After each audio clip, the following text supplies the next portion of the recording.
Welcome to the Tradies in Business podcast. Join your host, Nicole Cox, as she dives into the real stories, tips, secrets, and stuff-ups from guests both inside and outside the trade world.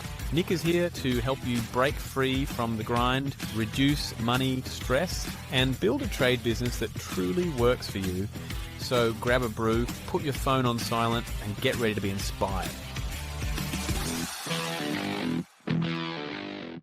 Hello, listeners, and welcome back. It's 2026, and we are recording the very first live podcast for the year. We did a recording at the end of 2025 and kicked off with that, but this is our very first live one. So listening to me almost in real time, which is pretty crazy. Normally we're months in advance.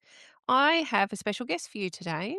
We are joined by Daniel Lazarus, who I've just had a really interesting chat with, and well, I've bared my chest, told some stories, and admitted that I had never seen a solar panel until this last weekend gone when I was having some work done at my house. And I'm sure Dan had a moment of a pause and thought, well, okay, what are we talking about today? But no, he's been very gracious. Dan, thank you so much for joining me on the show today. Thank you so much, Nick, for having me. Yeah, I mean, I can't exactly say panels are that exciting to look at, but no, it's good to see that you've had some experience in them now ahead of this podcast. But no, thanks very much for having me. Absolute pleasure. Dan, tell us a little bit about your background. So, we're going to be talking solar today. This is a big part of what it is that you do. But let's have a bit of a chat first about who you are and how you came to be doing what you are doing now. Sure. So at the very, very beginning, I started in sales, IT, sort of pretty sort of standard stuff straight out of university. Um, but in 2014, 15, I saw the opportunity that solar was presenting itself in Australia. Mm, Um, and that it was a exponentially growing industry, or at least it was certainly going to be, and it was starting to show signs of that. So I sort of worked my way into a company that became the largest commercial installer in the country. Worked for them for about 4 or 5 years and saw a pretty glaring gap in the market, which led me to start my current business, which was around maintenance. So when you combine solar and maintenance, it's not exactly like Glamour Central, but certainly it became an obvious gap that I knew without a doubt was only going to grow in the industry over time yeah. exponentially, which was the maintenance side of things. Attention was just focused completely and solely on the installation side of things, whether it be Mhm, residential, commercial, or large utility systems. mhm, It was being sold over a 15, 20-year life cycle period. Um, but for some reason, no conversation was being had around the maintenance of these systems and ensuring that the system was actually going to produce what it was meant to produce and what all mm, the millions or thousands of dollars was being put into them. It was predicated on it producing a certain amount. And there was really nothing or no conversations had to ensuring that was going to happen. And I mm, knew that just like death and taxes, maintenance was going to be inevitable. mm, And we knew it was going to be a slog for the first couple of years as systems start to age.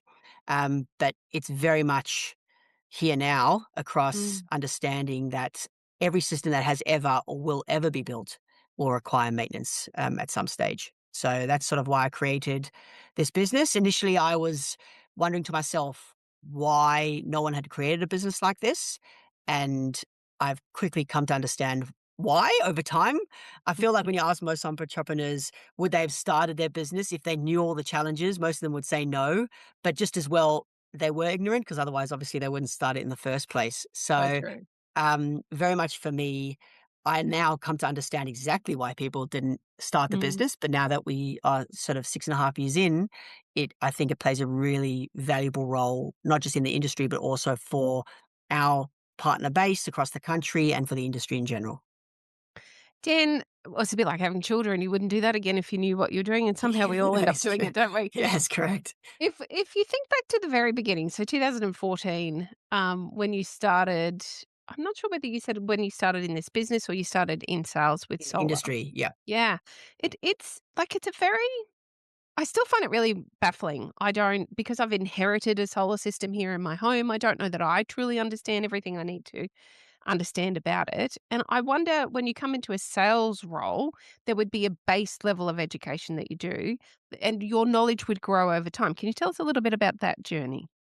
Yeah, sure. So certainly, obviously the more successful you want to be in sales, you want to be both sales and technical. Mm, Um, but solar in general is a fairly straightforward sell from an outcome basis. Whether it be residential or business, people are largely doing it to save money or from the environmental impact that they want to do or are required to do from a mhm, reporting or governance perspective. Um, and that's generally the outcome that you want to achieve. And over the last 10 or so years, we call it the solar coaster because there's been a million different rebate schemes and the rebates being pulled and all sorts of different tariffs and paybacks, all sorts of stuff that impacts the financial viability of solar itself. mm, And that has really, uh, had a material impact on the growth of the industry. Certainly now, recently, you've got this massive home battery rebate scheme, which has just exploded the implementation and installation of residential batteries and even commercial as well. So that's really the crux of, the sales process and why people do that. However, this is when we talk about, well, why maintenance has been forgotten. It's related to that outcome mm, because as soon as you start to introduce cost or doubt to, the homeowner or the business owner, it starts to impact their confidence of the technology. It starts to impact the payback. And so, generally, whether it be sales staff or otherwise, you want to try and either sort of skirt past the issue mhm, or not talk about the issue, which will impact the sale of that product. mm, Especially solar is so competitive. Um, Often it's all about price, and so you've got a lot of these installers who are trying to do the right thing and talk about maintenance, mhm, and are often being outpriced or outshifted because you've got these other companies saying, "Oh, it doesn't need maintenance," or "The way that we've designed it, it doesn't need it," which is just simply not the case. But mm, it's difficult for people to introduce maintenance to their offering because it's really labor intensive and mhm, it requires an immense amount of time and focus on process to make sure that you can fulfill it profitably. mm, Construction overall values, even though maybe margin percentage is lower, the overall value of a construction is much larger, whether it be resi or business, than a solar maintenance call out. So there's room for error or there's room for loss of quality potentially. But for maintenance, you really, in order to scale, you really need to get your processes in order and mhm. enable your processes to scale, which is always going to be a challenge when you're dealing at the end of the day of people going to site and having to do it. So we Yeah. talked about before, AI and automation and machine learning, that's all great and absolutely can be implemented and we have done so. But there is a limit to how you do that if you want a quality outcome when it comes to services. In fact, they Mhm. say the last job that AI will take over is electricians or plumbers. Yeah. Totally. I would totally recommend my children to look towards the trades when it comes to that. It's a very safe industry from that point Totally. of view. Tech has changed a lot and it continues to evolve, Dan. And there's a lot of, I'm just thinking from a consumer's point of view, even with the battery rebate stuff at the moment, with all of my solar, I've thought, okay, maybe now is the time to get a battery. And then I've got some friends and family that are kind of in the business telling me, no, no, no, no, wait, tech isn't there yet. You want to wait for another couple of years till the tech catches up. That has to have an impact on maintenance schedules, how frequently things go wrong. What does that look like in terms of saleability of maintenance packages? So upfront, what we're often up against is, like I mentioned before, salespeople saying it doesn't need maintenance, and then you've Mm, got us coming in saying it does. And so, you know, as a default, the solar owner is always going to trust the installer more as the people who sold them that system. But as I said, eventually that will be obvious that that's certainly not the case. And we're actually finding that the strongest companies are the ones which are starting to focus on maintenance services. And I'm sure we'll get into our white label product in a second, but they're starting to focus on maintenance services. One, not for the revenue stream, but certainly for the ability to continuously engage with their customers, mhm, and also which in traditionally you wouldn't. You've finished the system and you're done, mhm, but also finding opportunities to upsell or cross sell batteries into it, or Mhm. system upgrades or system replacements. There's an enormous amount of upside when it comes to being able to engage with your clients on a continual basis. And maintenance enables you to do that while still providing value and charging the customer to an extent to do that. Mhm. So that's certainly, obviously the overall pitch. But to your point, the best times to sell maintenance, unfortunately, right now, is when something goes wrong. Yeah. Like, unfortunately, that is the time, and it's really Mm. disappointing, obviously. But I guess you could have I mean, you could sort of have the same conversations around insurance or cars, but those industries are far more established. So Mhm. you've got far more prevalence with people proactively maintaining their cars every year or, renewing their insurance policies. This is the same concept. You're trying to do something proactive to minimize downtime or minimize a safety breach or optimize performance. I have conversations with people around um, comparing solar maintenance with getting their cars inspected by a mechanic or even the pink slip. I mean, yes, it's legislated, but it's to say, well, you don't ask someone who's getting their car inspected, how many more kilometers is this inspection going to enable your car to drive? Yeah. It's in the same way, you can't say, well, how much more kilowatt hours is the system going to produce if I maintain it? It's not, Mhm. that's sure, that is absolutely a byproduct, but it's around how do you minimize issues? How do you minimize downtime? How do you optimize safety? These are electricity producing assets on your Mm. house or on your business. You just have to look at, last year there was I mean, this is just media stuff in terms of the fire on IKEA, Mhm. or the fire at the Sydney Aquatic Centre, or all sorts of stuff that simply got coverage. But there's plenty of other things that's happening here. So unfortunately, right now, it's when a system happens is the time to have that conversation. But then it's about, are you equipped enough to then offer that maintenance? That's Mm. the sort of the next step, and to have that conversation. So that's what we try and help a lot of our partners to do. Do you think that there'll be a time when there will be some sort of legislation or some sort of ruling that comes in that the safety component of this is monitored on a annual, biannual basis? So yes, eventually. Mm. Right now, they think they're able to do that through licensing requirements and standards, Mhm. which absolutely is great and that needs to be done. But that absolutely does not eliminate workmanship issues, and it, of course, does not eliminate wear and tear. Like, Mhm. that is the key here. I say to people, it can be installed great. I mean, if something is installed terribly, that's not a good sign. But if something every system will go through wear and tear, regardless of how well it's installed. And so standards or licensing isn't going to protect that. And so if that means that you only start inspecting the system, I mean, we think you should start inspecting it from day one with compliance audits to make sure everything's compliant and go from there. But if it means you start, inspecting your system after 2, 3 years, then that's better than nothing. But absolutely, um, it's something that needs to be done regardless of how rigorous the licensing or the standards are. Mhm. And I think it will eventually change, but it's very difficult to manage both an exploding industry and Mhm. also s- govern the standards around that, because you don't want to, everyone doesn't want to halt the growth of the industry by curtailing that through maintenance requirements.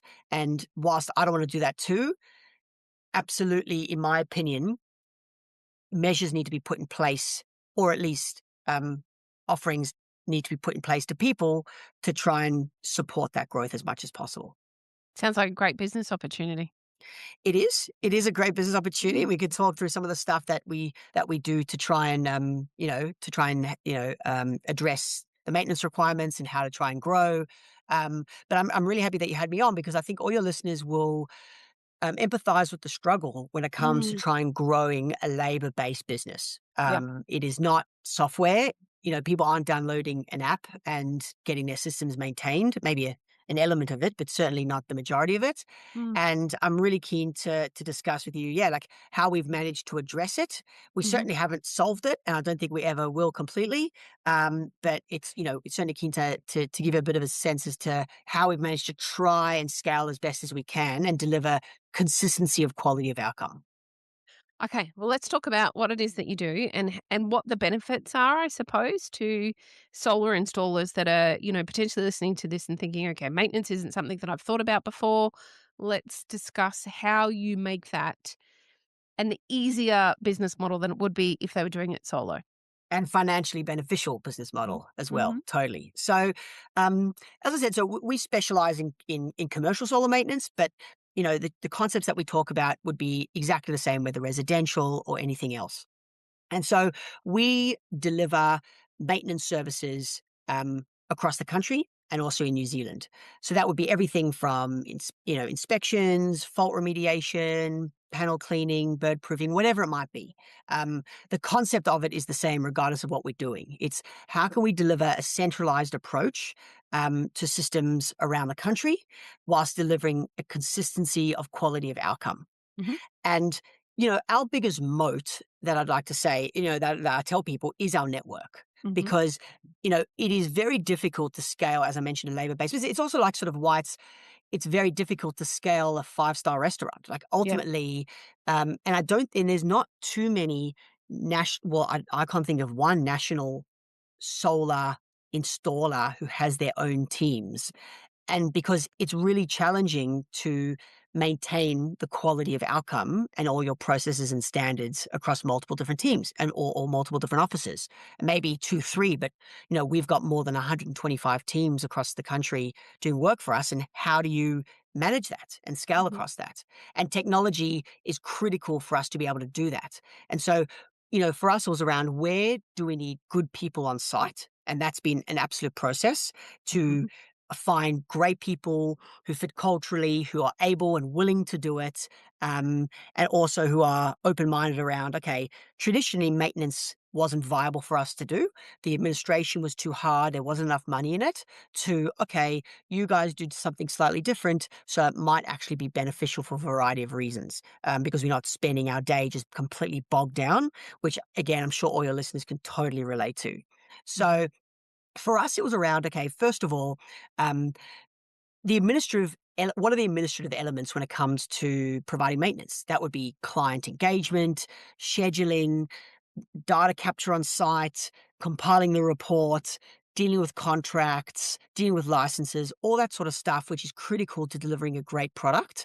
And how do we automate that? And so for us, we've managed to compile a fulfillment process, which is ever improving around both using specialist in-house teams, but also automation and AI and machine learning to do everything from actively monitor systems to escalate faults, to deliver work orders to our partners with all the details, to pre-fill and compile the digital forms that they capture data from on site, Mm-hmm. as well as the report compilation.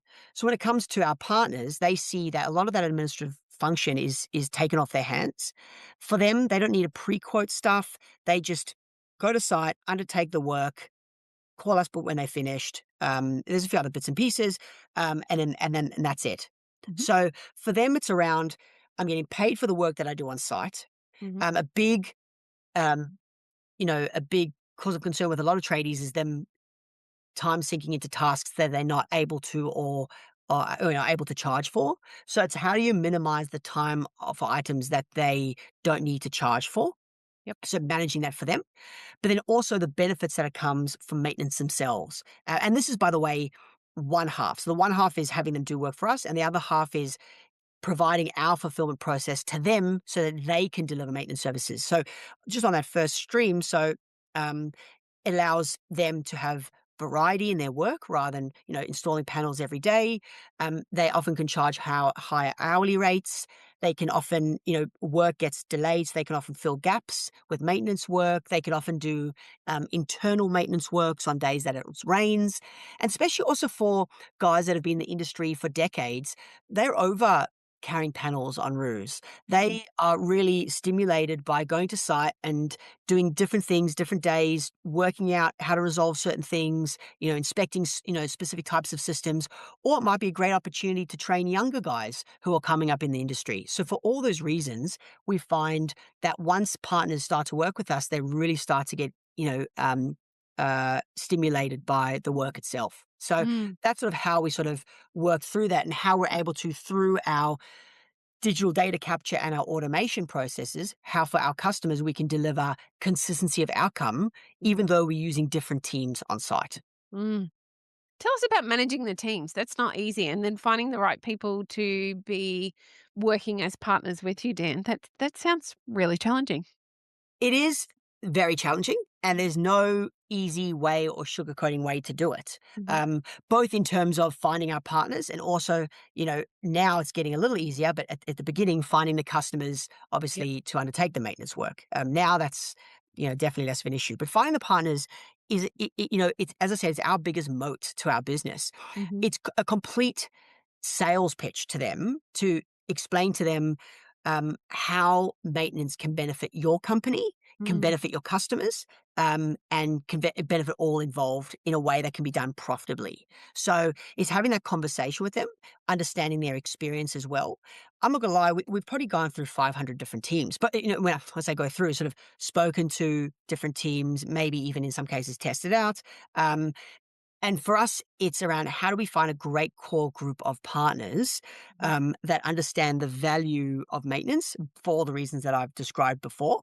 And often it's just about trying it out for the Mm. first job and seeing how it goes. And generally, once they start to do one or a couple of jobs with us, it's very rare for them to stop um, working with us. Now there are distractions like the battery rebate that has come. Mhm. It's like all lights are on the battery rebate. But eventually, that battery rebate will subside. All the electricians that they are now hiring for wages that are, in 30% higher than what they traditionally were hiring, and I'm sure your listeners can empathize with this, Mhm. that rebate will run out. And then what do?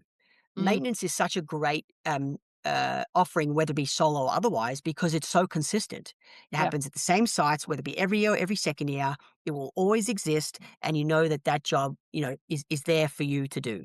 Yeah. And so, if you can provide it in a way where you can partner up with companies like us, you Mhm. can try and sell maintenance yourselves, and we support our partners to do so, or even provide a white labeled approach for other companies. Again, we do that as well. Then you know that you've got a really consistent stream of income Mm. with all the other benefits that I mentioned before, that's not contingent on a rebate or contingent on external parties that are essentially telling you whether your industry or business is gonna survive or not. Mm. Yeah, most definitely. Maintenance is a great way to have an ongoing relationship with your end consumer. It's a done well with support, which is exactly what you're offering, Dan. It's a no-brainer in terms of business development. I think it's a great idea. Tell us about lots of tradies, particularly the kind of tradies that listen to this, would have no understanding of what a white label product is. Sure. Can you talk us through your white label product and again the benefits to them to take on such a product? Sure. So, a white label product is essentially doing a service on behalf of another company. So, if it was a solar installer or an asset manager or whatever that didn't do solar themselves, they would provide that service for them. But when I say white labeled, I don't just mean an asset manager engages a electrical team and they just do the work. I'm saying we can support them deliver as if it was the asset manager's product. Mhm. So the report looks like the asset manager's got all their branding on it. All our liaison with the teams is on behalf of the asset manager, for example. So a true labeled approach is to say, well, we essentially are an extension to your business. We're just not connected to it. And Mm. so again, whether the partners are undertaking the work as part of our relationship with our customer, or if Mhm. they've got the relationship themselves, um, we can support them either way. So on that second approach, it's around what we call a maintenance as a service. So essentially, they're able to offer maintenance to their customers, and we can support them on the back end, just as how I've described. So we can support the data, the scope data, we can, the actual scope. We can support creating the data capture forms. We can support compiling the report. We can support changing that design if they needed to. So all those administrative elements we can support on the back end, but they can still then engage directly with the customers and grow that part of their business. And so it means that, for us, when we started, a report was taking us internally 3 hours to do. And so if that's the case, that is a completely unscalable product. Like there's no way you can do that. And so how can we support them and not hurt them engaging with their customers, but support them on the back end? And even one more, we can then offer a white labeled service for them, so they can offer again that maintenance services to their entire customer base. Mhm. They might have installed, you know, 1,000, 5,000 residential systems. This provides them the means to blast out to all their existing installs. Hey, do you want maintenance? Mm. And and we can certainly have discussions with around what we've seen and what packages make sense to them.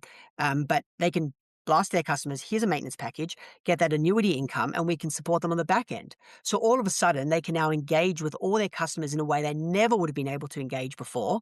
Mhm. Have that income stream of maintenance. But as I mentioned at the beginning, more importantly, in 5 or 6 years' times, when all these systems are going to be needing replacement, they are the ones who are going to be called.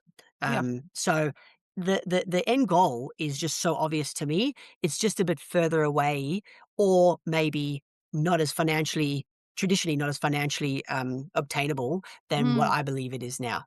Mm. Dan, it's very, very interesting. It's an interesting space. I don't know that I've come across another maintenance as a service style business. I think it's a fantastic concept. I'm very excited for the future for you guys. Can you tell us a little bit about how, if our listeners want to reach out and get in touch, and we'll include all of this in the show notes for anyone listening, but can you talk us through how they could get in contact with you or your team, Dan?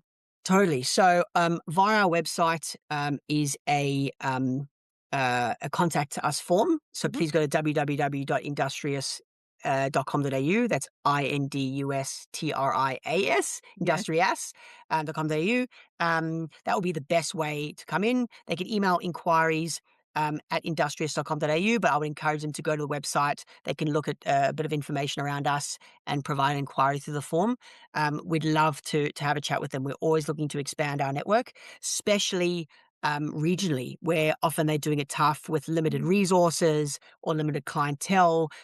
We love to engage with regional guys and regional teams and help and support them, and even support them from a training perspective, how to maintain systems, that sort of stuff. And that's really important to us. So yeah, absolutely. Please reach out. Dan, what is next for Industrious? The world, really take over the world. No, it is something which we're very conscious around growing organically for that reason. Mhm. Um, because I've said in other things in the past, we could have had an investment in growing quicker, but I think that's just such a recipe for disaster when it Mhm. comes to growing a trades or a services business. It's like, how can you grow organically and maintain that quality of outcome?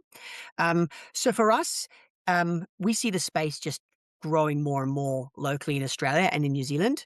And so for us, focus on the large portfolios in Australia and Mhm. focus on growing this maintenance as a service model for local partners in Australia. We want to stay in our lane. We want to really focus on delivering a great product. I Mhm. think people are sometimes too quick to leave the country or go into another industry before they've really mastered what they do locally. So that's for us. The next 12 months is just to really hone in on that. Love it. Thank you, Dan. I've really enjoyed our chat today. Wonderful concept. I think that this is a great solution for many of our listeners. I'd encourage you to reach out. As I said, all of the details will be in the show notes. Dan, thanks so much for your time today. Thanks so much, Nick. Appreciate it. Thanks for listening. You've been listening to Tradies in Business podcast with Nicole Cox. Find out more about today's guest, tools for your trade business, and other cool stuff at tradiesinbusiness.com.au.